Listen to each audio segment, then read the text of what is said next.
I'm sure everyone here today will say thank you very much for a very insightful and exciting presentation. I look forward to hearing a lot more from you guys. And now I'd like to invite your fellow panelists up to join me. Janice Sutton, Chief Executive Officer, Fleet Management Weekly, USA. Thank you very much, Janice. Nice to see you. For those of you who do know me well, I've been practicing the pronunciations of these names, so if I lose it, I'm sorry, guys. May I welcome Knut Krösche? Thank you. I'm sure you all know that Knut is the Director of International Fleet Service and Used Cars, Volkswagen Financial Services. I'm sure you know him better than I do. And next I'd like to welcome Markus, Falk, Vice President, Global Procurement, very long titles, guys, Organisation, SAP, from now on known as Markus. And last but not least, Csaba, Csiszko, Global Director, Environment, Health and Safety. Thank you. Now we've got all that pronunciation, I'm going to call you by your Christian names. Csaba, can I ask you, is there any safety concerns with autonomous driving? Of course, there are a lot, but actually, are these concerns rational concerns or much more emotional? This is the debate. Of course, what John said is that we are quite comfortable sitting on a plane, knowing that the pilot is driving the plane. We are comfortable with the being on the underground or on a train, or leaving the cars already today. A lot of functions to do instead of us parking the car for us and everything. But this is some kind of emotional, irrational fear of the unknown. We don't want to release the joy of driving. We don't want to release the control over the moment. So there are a lot of concerns. As a control freak, I can understand that completely. So, Knut, what is the state of work with MAN Financial Services integration, and what impact will it have on Volkswagen Fleet Services? Well, yeah, it's making progress. We have stepped into the business more or less 2 years ago, and the MAN Financial Services is now a daughter of Volkswagen Financial Services. And we have different stages in countries where we had already organizations, where we just merge them, where we integrate them. The good thing for us is that we now really can serve the whole range, from the small cars also to the truck and bus area. And actually coming to technology and advancement, these guys with the trucks, they're kind of ahead of what that means in the perspective of telematics and things like that. So we can learn a lot from them, and that's making good progress. Thank you. I think it's very exciting times, and I think within the next 5 years, maybe we won't recognise the fleet of today. Janice, how do you think the role of the fleet manager will evolve with the advent of autonomous driving? It's obviously going to change considerably. But when I was researching this, looking at some of the things, what my favorite my very favorite outstanding benefit of the autonomous vehicle would be if a vehicle is stolen, why would you want to steal a car if it's going to go straight to the police station? I love that. But yeah, I wanted to, one of the people I talked with was Dr. Alan Kornhauser, who is director of Princeton University's Autonomous Vehicle Engineering. And he's very, very, very much involved in autonomous vehicles. Anyway, he tells me, he said he believes that the fleet manager's role is going to get a lot easier, because basically what you're doing is very much as you were talking about with the airplane, right? Is that it is very, very much out of the hands of the driver, right? And it's he says it's algorithm to algorithm. But you know, obviously the semi-autonomous vehicles now, this is a big challenge for for the fleets, and one of the concerns that I've heard is that if you have your fleet vehicles, the possibility of having fleet vehicles equipped with all of the latest safety technology, what happens if you do not equip your fleet vehicles with that safety technology? Who's going to be responsible for that? So, I mean, that's obviously one of the things. But what happens now with the with the fleet manager's role is it's more now about logistics. So rather than the vehicle itself, it's about the driver, because somebody still has to tell that driver, where to work, where to go, and and basically what to do.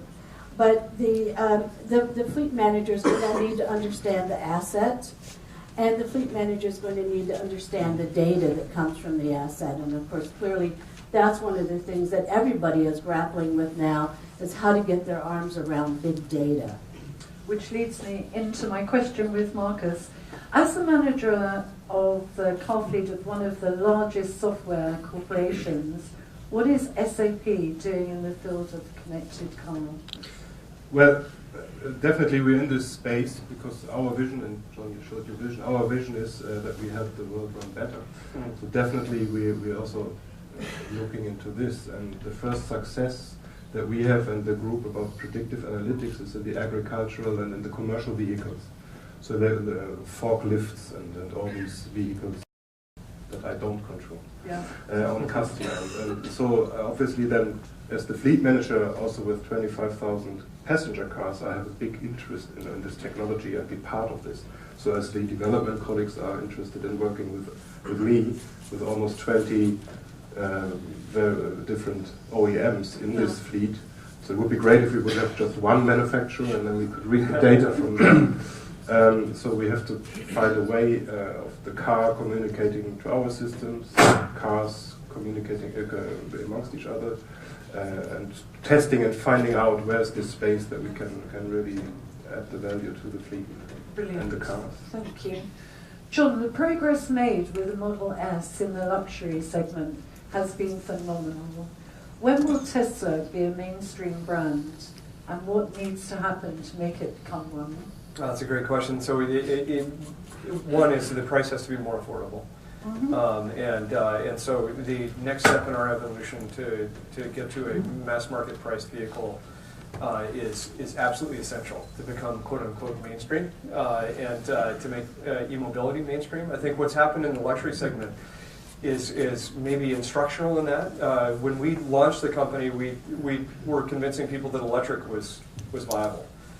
Now, as people are looking at a Tesla, they're comparing it versus an S-Class or a BMW 7 Series or an Audi A7, A8.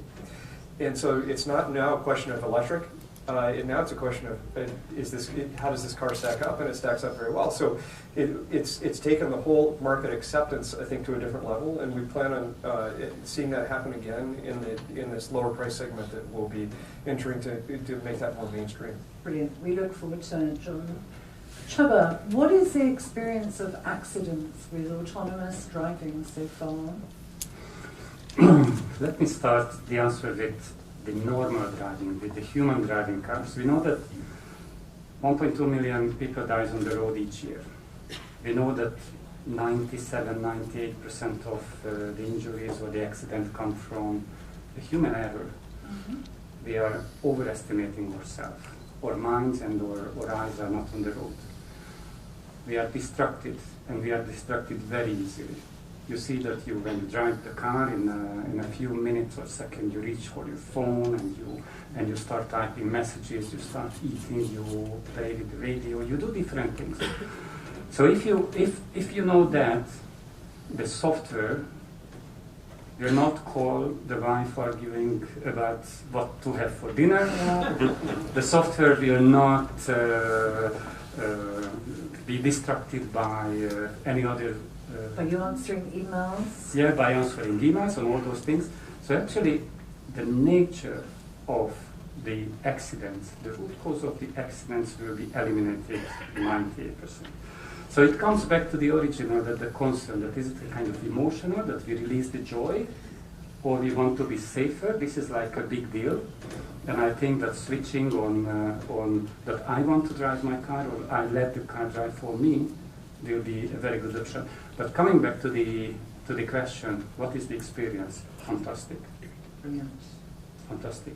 Very reliable technology and fantastic results. We just got the news of the Google car, which was hitting the side of the bus, and then it was a big hype. Can you imagine that we have a daily 3,000-4,000 fatalities on the road and no news at all? And we have one car hitting a bus without any damage or without any significant damage, and fantastic news coverage. It's typical press. It's typical press. Can't say anymore. Knut, Car Mobility offers vehicle fleet management within Germany. Are there any plans to offer these on an international level? Actually, there is. We started Car Mobility as a fleet manager in Germany, and now we think actually this will probably become a mobility manager in the future, and that is not something that we need to have in Germany. Actually, 2 weeks ago, I went to the board and I got more the signal to do the analysis for an international rollout, and this is really. This is the Mobility 3.0, we call it the intermodal mobility, and things are growing together. The travel management, the fleet management, so I think that will become, and we see that also on customer side, that the departments really get together. I mean, they have both, they need experts for that, they buy in processes, and they really have the same counterparts like HR and controlling internals, so there's really something going on, and I think the new employees also asking our customers, not just for a car anymore, probably just for a travel budget, keeps them mobile, and they want to do it really on themselves, and they want to do it with sustainable technique, and I think the next generation, they are looking for electric vehicles for sustainable mobility. That is something what we touch in this car mobility thing, and it's really exciting. And the other thing, the telematic techniques that we have, and that is especially in fleet management, like in the fleet, you don't have only one brand. You can manage the whole fleet or nothing, and not just say we manage our group cars. So we have to do, and in the future we will also need some telematic consolidator, that we really consolidate all the data, what is really worth to share, what is needed by the fleet managers, by the driver. So there's many things to do to really handle the data and make the right processes behind it. So it's exciting, and yeah, it's up and running, and it's becoming an international story. I was going to say, it certainly is exciting. Markus, speaking of your e-fleet, how far is SAP in this field, and how intertwined with the journey of autonomous driving in your fleet? 1/3 of SAP's CO2 emission is the fleet. So we saw some numbers there. So definitely there's a mandate to us in the fleet to do something. And about 18 months ago, we called out also to the press and the world that we want to have 5,000 electric cars in 2020, following the German government. And we all know it's not getting there as fast as we would wish.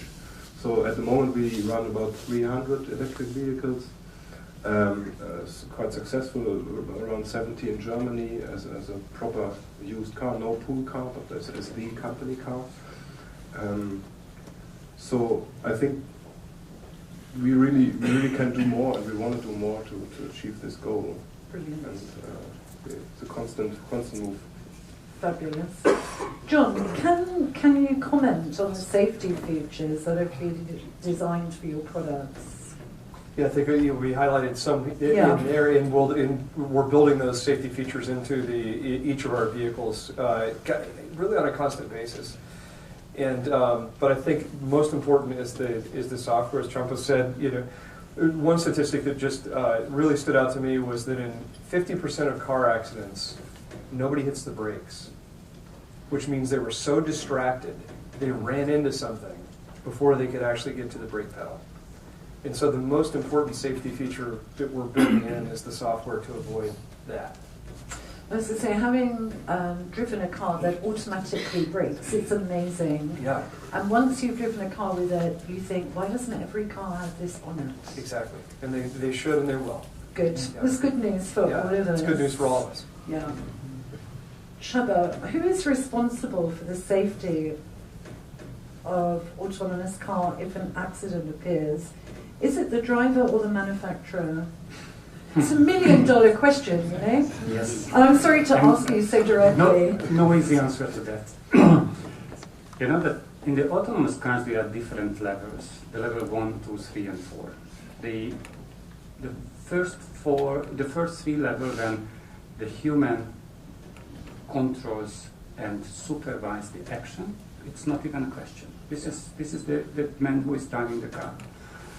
The real story comes when you hand over the driving to the software. So what's happening now? And I think that it will be a long debate in the future. The answer is not clear today. What we have is that based on the UK movements and everything, it's still said that the driver is responsible. And the driver can claim with the manufacturer. But the good thing is that when an accident happens with a normal car, you are at the mercy of the honesty of the people involved.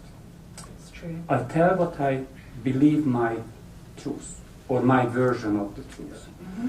When you are driving an autonomous car, and this is not only your car, but the cars are talking to each other, the cars are interacting. So actually it will be a software download and they will tell everything. Speed, braking, aggressive behaviors, everything. Driving situation. It will be not even a single question of police coming to the stage and asking, investigating. It will be like an algorithm. So it will make, again, the situations much more clear. Yeah. The liability is much more transparent. And what we just had a discussion with John before this event, and currently we live in a world where we drive our cars. Maybe in the future the cars will drive themselves, but there will be a period, an interim period, when the roads will be full of mixed. There will be people driving cars next to autonomous driving cars, and this will be the period of the learning. Yeah. And the autonomous cars will help clearing out the mysteries of the accidents, the transparency of the accidents, and all the learning. I think it's very interesting and exciting times, and I think it's nearer than we actually think too. It's fast. Yeah, I think it's fast approaching. John, what are the advantages of using autopilot in the terms of safety for the company car driver?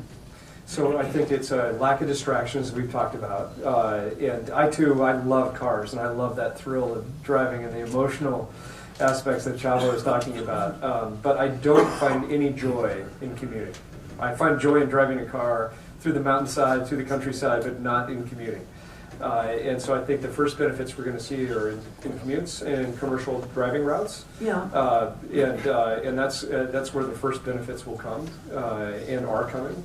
And to Csaba's point, some cars today are autonomous and some aren't. So we live in that world today where our cars are autonomously driving. We're all going to exit this room from a single door. And without talking to each other, we're going to figure out how not to run into each other. And it's basically because we see each other, we perceive each other. And so the way our autonomous software works is it sees around that vehicle and makes adjustments to what's happening so it doesn't run into the cars that are being driven by humans. Yeah. And so as more and more of that technology advances, there will be less and less accidents. And then when we get down to the question of liability, we won't be talking about the liability for 1.2 million deaths a year. We'll be talking about the liability for a handful of deaths, and that's easily insured by the insurance market. Yeah. Easily. And that's phenomenal savings of human life. Human life and strife in families and all that avoidance. Irreplaceable. Yeah. I think it's fair to say I've kept you fairly on time, guys, so we have 10 minutes, but I do know that Janice wanted to say something as well. I did, as a matter of fact. I don't know if you're all familiar with NAFA Fleet Management Association in the U.S. NAFA is probably it's easily the largest fleet management association in the world. And every year, it actually is the gold standard, I believe, for fleet education. Every year, NAFA puts on an instituted expo, which this year happens to be in April in Austin, Texas. So it's basically runs about 4 full days of intense education, but also, exhibitors. And one of the things that we like to say is that education in a conference like that does not end at the seminar. The education continues on the exhibit floor because we want to meet the Teslas, we want to meet all the manufacturers, and the attendees. It's a perfect opportunity for the attendees to see the new products and all the new things that are going on. And of course, autonomous vehicles. This is a huge subject right now, and one of the seminars is absolutely going to be addressing just that. But on the first day of the seminar, which is on April the 18th, it opens on Monday, April the 18th, and goes through Friday, the 22nd. We have an International Fleet Academy. And the International Fleet Academy, I think our 3rd, 4th year, 5th year, thanks Peter Egan. Anyway, Peter Egan, I'm going to ask Peter to stand up here. Peter is directing the International Fleet Academy this year. And if Peter would be kind enough to step up and have my seat for a second? Talk about what we're going to be doing. If you can't hear me in the back, you'll let me know. On Monday afternoon, NAFA will present its International Fleet Academy. It's a class that will run about 4 or 5 hours. It's suitable for anybody that has responsibility with an international fleet as a manufacturer or leasing company, or a fleet manager, procurement, or the other disciplines that float around and are stakeholders of the fleet. If you want any more information, obviously go to the NAFA website and see what they're offering. Austin, Texas, next month is a great place to be. Come on over and spend a little money, help us out a little bit. We'd love to see you there. Thank you. John, I think it's fair to say that we started with a wonderful presentation from you, so it's only fair to end with another question to yourself. So sorry to put you on the spot all the time. What is the end-to-end environmental impact of a Tesla versus the traditional car? That's a great question. So we often get asked that question, like, how toxic is the battery? What do you do with it at the end? And the answer is we add no negative environmental impact through the life cycle. When the battery ends its life, which is basically a 10-year life, it's basically a bunch of different types of metals that are left in that battery. And so we send those to a recycling center, and we mine those metals out of the batteries so they don't have to be mined again out of the ground. And it has a couple of hundred value in terms of those metals. So we take those out, we purify them, and we put them into the battery. So in terms of the environmental impact, we're trying to make a zero impact all the way through, and clearly no toxicity, no harmful chemicals back into the environment. Brilliant. You're doing a great job. We're trying. We're trying. Certainly succeeding, which is lovely. I'd like to say thank you to all the panelists and for putting up with my mispronunciation of your names. I apologize. I promised before I meet you in Paris I'd have practiced very hard. Thank you very much.